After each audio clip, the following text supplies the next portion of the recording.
Spice jet ವಿಮಾನದಲ್ಲಿ ತಾಂತ್ರಿಕ ದೋಷ ಕಾಣಿಸಿಕೊಂಡ ಹಿನ್ನೆಲೆಯಲ್ಲಿ ತುರ್ತು ಭೂಸ್ಪರ್ಶ ಮಾಡಲಾಗಿದೆ. ಇನ್ನು ಈ ಒಂದು ವಿಮಾನದಲ್ಲಿ 80 ಜನ ಪ್ರಯಾಣಿಕರು ಪ್ರಯಾಣಿಸ್ತಾ ಇದ್ರು. ಎಲ್ಲಾ 80 ಪ್ರಯಾಣಿಕರು ಕೂಡ ಸೇಫ್ ಆಗಿದ್ದಾರೆ ಎನ್ನುವಂತಹ ಮಾಹಿತಿ ಲಭ್ಯವಾಗ್ತಾ ಇದೆ.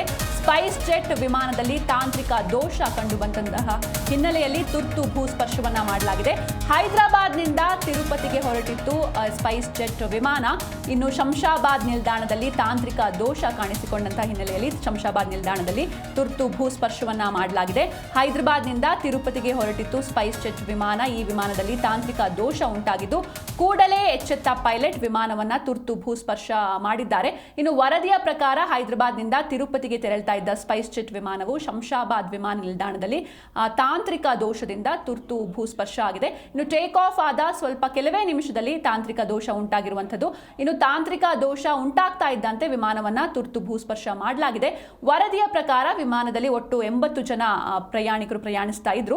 ಸದ್ಯ ಎಲ್ಲಾ ಪ್ರಯಾಣಿಕರು ಹಾಗೂ ವಿಮಾನ ಸಿಬ್ಬಂದಿ ಸೇರಿದಂತೆ ಎಲ್ಲರೂ ಕೂಡ ಸುರಕ್ಷಿತವಾಗಿದ್ದಾರೆ ಎನ್ನುವಂತಹ ಮಾಹಿತಿ ಲಭ್ಯವಾಗ್ತಾ ಇದೆ. ಈ ಹಿಂದೆ ನೋಡಿದ ಹಾಗೆ ಇಂಡಿಗೋ ವಿಮಾನವನ್ನ ತುರ್ತು ಭೂಸ್ಪರ್ಶ ಮಾಡಲಾಗಿತ್ತು. ದೆಹಲಿಯಿಂದ ಲೇಹ್ಗೆ ಹೊರಟಿತ್ತು ಇಂಡಿಗೋ ವಿಮಾನ. ಅದು ಕೂಡ ತುರ್ತು ಭೂಸ್ಪರ್ಶ ಆಯಿತು ದೆಹಲಿಯಲ್ಲಿಯೇ. ಈಗ ಇದರ ಬೆನ್ನಲ್ಲೇ ಸ್ಪೈಸ್ ಜೆಟ್ ವಿಮಾನದಲ್ಲಿಯೂ ಕೂಡ ತಾಂತ್ರಿಕ ದೋಷ ಉಂಟಾಗಿರುವಂಥದ್ದು.